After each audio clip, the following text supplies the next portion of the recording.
Oo, kuya, ako namumblema. Kasi baka sabi ko, makulong ako dito. Magulat ka na yung dito. Oo, hindi ko naman alam to dahil first time ko pumunta dito. Hindi ko alam kung paano ako uuwi. Okay. Gandang araw ulit sa lahat ng ating mga taga-subaybay, sa ating mga subscribers at mga manonood Luzon, Visayas, and Mindanao at sa buong mundo kung saan man naabot po ang aking video. Pa-comment na lang po kung mga taga saan po kayo para malaman ko kung hanggang saan po umabot ang video. Pero bago po ang lahat, huwag niyo pong kalimutan mag-subscribe sa aking channel, Kalingap Tony. At yun, muli po, maraming salamat. Ngayong pong araw ay gagawa na naman tayo ng reaction video, no? Maraming salamat pala kay Kuya Nico, Kalingap Nico. Maraming salamat, guys. Ito, napakabait nitong taong ito. Kapatid siya ni Indiano Bicolano. Ayan, salamat sa pagpayag, guys, paggawa ng reaction video. Ayan, may bago na naman tayong gagawa ng reaction. Itong gagawin nating reaction video kay Nico ay syempre alam naman natin sa mga taga-subaybay at supporters ni Kuya Nico na ito ay si Kuya Nico nasa India, no? Meron siyang landing pad sa India. Nako, ito yung pinaka isa rin to sa tao na sinasaluduhan ko, no? Biruin mo, Indiano siya pero may pusong Pilipino. Nagkaroon siya ng landing pad, Kalingap landing pad sa India. Grabe, ano? At itong kanyang beneficiary, isang Pinay na taga Batangas na naipit na rin doon at na-expired na ang kanyang mga papeles. May dalawa siyang anak na babae at gustong-gusto niya nang makauwi dito sa Pilipinas. Ito, tara panoorin natin yung part 1 ng video ni Kuya Nico. Tara. Hawak mo na yan. Ate, kumusta? Anong pangalan mo, ate? Kuya, ako si Maria Lawrence. Maria Lawrence De Castro, taga Batangas. Taga Batangas. Ito po yung anak mo, yung panganay? Ang panganay ko po si Corjot, pero ang palayo po niya ay Prabjot. Ang bunso ko po ay Remat Cor. Ito naman si Remat. Ito na si Remat Cor. Kailan mate madang dating mo dito? Kailan mapunta dito? Lampas na ako, kuya, dito ng 5 taon. Anong po yung visa na yung? E-visa. E-visa, mga tourist? 1 year, kuya, ang kinuha ko dati. 1 year. Tapos, lampas na 1 year, na pala hindi ka nagka-renew? Hindi na ako naka-renew. Dahil sa sa lockdown? Lockdown noon, kuya. Sunod, ako.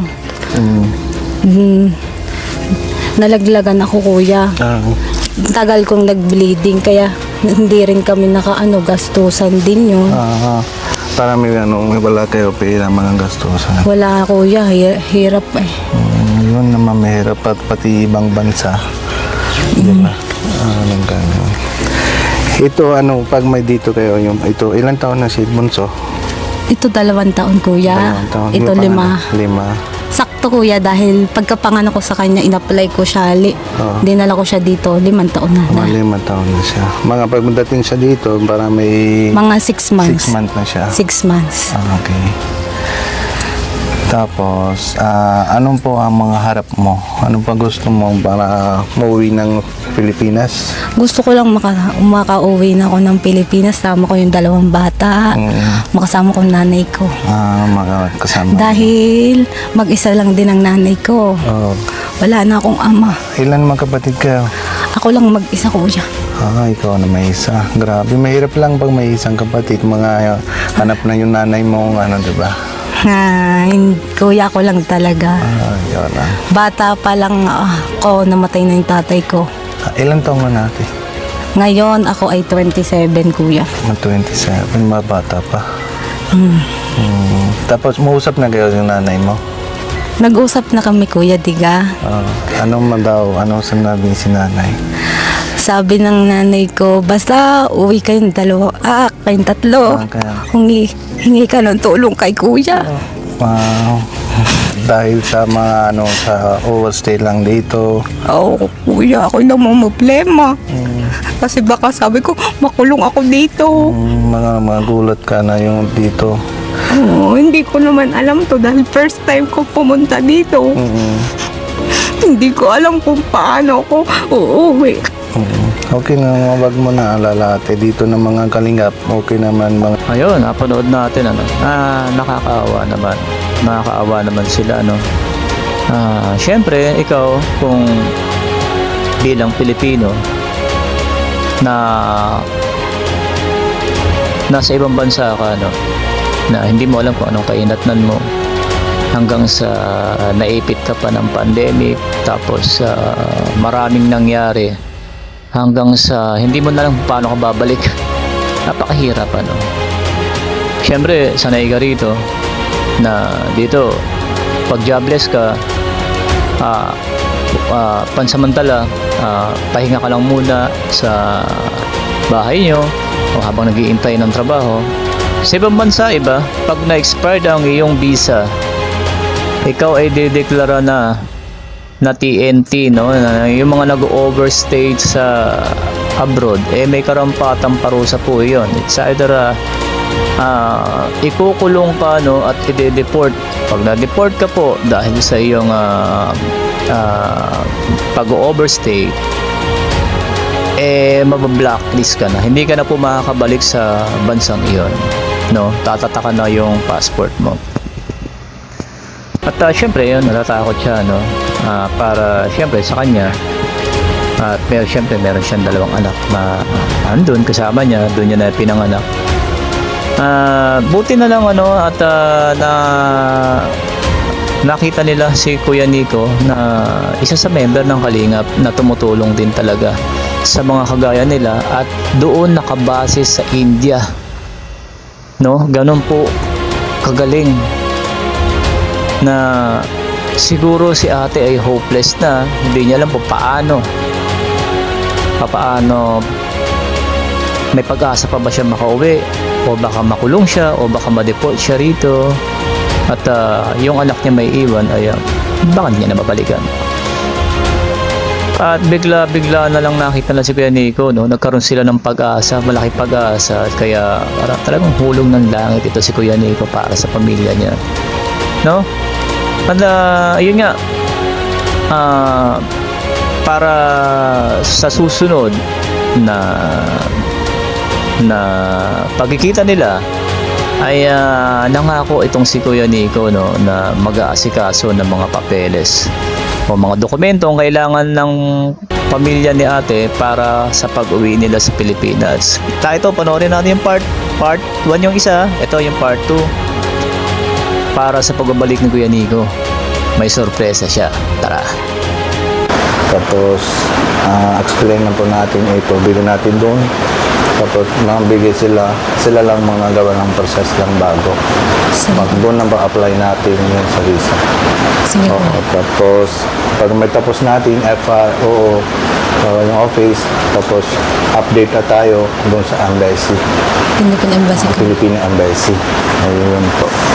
Tapos yung una apply natin yung sa visa mo. Renew pa, kumbaga renew. Extend lang yung visa. Mabukas, hingin natin yung 2 months lang yung extend lang visa. Kasi siyempre mabayad lang tayo yung penalty, yung sayo, tsaka yung panganay, yung prabjot.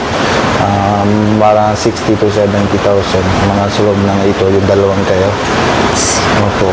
Pero sabi nila, yung pwede naman pagambili silang discount lang kasi dito na yung anak ng Remat, di ba?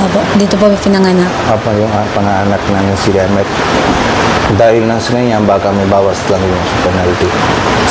Opo. Tapos, yung pangalawa, ito yung si Remat, mga bigay yung Philippine Embassy, mapasa lang sa akin isang yung papel.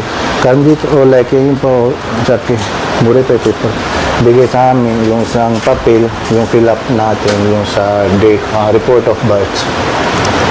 Para pong birth certificate? Parang ma-apply natin. At yun, nakakatuwa naman. Ano? Grabe yung effort ni Kuya Nico. Nakakatindig ng balahibo kasi imaginein mo, no, kung tutusin, dapat ang mga tinutulungan niya, kasi mga nakita ko nakaraan tinutulungan niya mga kapwa niya, mga Indiano, mga kalahi niya. Pero ito kakaiba, no, Indiano, tapos tinulungan niya sa bansa niya Pilipino, diba? Tayo rito sa Pilipinas, ang inuuna natin tulungan dito yung mga kapwa Pilipino, di ba? Though meron na rin natulungan sila Kalingap Rob ng mga Indian national din. Syempre kagaya ni unang-una kay Kuya Robin, di ba? Tapos pangalawa, syempre itong kapatid niya na naging vlogger na rin at naging part naging Team Kalingap na ngayon ay tumutulong na rin. At meron pa, marami pa silang tinutulungan na ibang lahi na, pero syempre kung nandito sa bansa mo, majority ang tutulungan mo mga kapwa mo Pilipino, diba? Si Kuya Nico, iba. Talagang kung sino lang kailangan, Pilipino ka man o kalahi niya, talagang tumutugon agad siya, no? At ito nga nakakatuwa, no, sa kay Kuya Nico na pinasikaso niya na yung mga papeles o yung mga kailangan nila ate para sa pag-uwi nila rito sa Pilipinas. Grabe, nakita ko yung mukha ni ate na talagang yung pag-asa ay asa kanya na para makukuha niya na. At ilang araw na lang, ilang linggo o baka abutin lang ng isang buwan ay muli na siya makakabalik sa Pilipinas sa mga magulang niya sa may Batangas, ano? Palakpakan naman natin si Kuya Nico. Grabe yan. Ayun, kaya itong si Kuya Nico, tuwan-tuwa si Kuya Bal dito, no? May initiative, may pusong Pinoy, may puso sa pagtulong talaga, no? Nakakatawa. Sa bagay, ako man, hindi naman kami personal na magkakilala. Minessage ko lang siya kung pwede akong gumawa ng reaction video sa kanya. At yun, umuo agad siya na walang kaboga-boga, no? Walang tanong na hindi nga kita kilala, sino ka ba? Sige, sabi niya, pwede. Yan. No, maraming salamat Kuya Nico sa iyong ayun, syempre kung okay gagawa ng reaction video sa iyo ay makakatulong rin ito sa aking YouTube channel. Ayun, maraming salamat. At syempre, sa mga nagtatanong po kung sino si Kalingap Nico, pwede niyo pong bisitahin yung channel niya, Kalingap Nico. At huwag niyo pong kalimutan i-subscribe siya sa kanyang YouTube channel para tuloy-tuloy ang kanyang pagtulong doon sa India. At baka maka-encounter pa siya ng mga kababayan natin Pilipino na kailangan din ng tulong niya. Malaking bagay po yan sa pagsuporta natin sa kanya. At ayan, muli po, kung gusto niyo po yung mga gantong klaseng video ay mag-iwan po kayo ng comment sa aking comment section. At wag niyo rin po kalimutang pakipindot yung like and share para marami pa po tayong video na magawa sa mga susunod. At siyempre wala ang lahat ng ito kung hindi dahil sa founder ng Kalingap, kay Kuya Bal Santos Matubang, Ate Edna Vlogs, Kalingap Rob at ang buong team Kalingap, lahat po ng Kalingap partners, please pasupport po. At syempre sa aking YouTube channel Kalingap Tony, at gagawa pa tayo ng maraming reaction video na kagaya ng ginawa kong video na ito. Kaya paki-subscribe na rin po ako. At huwag nyo na basta panoorin, pakitapos na rin po ang video. Maraming salamat po at mabuhay po kayong lahat. Bye bye po.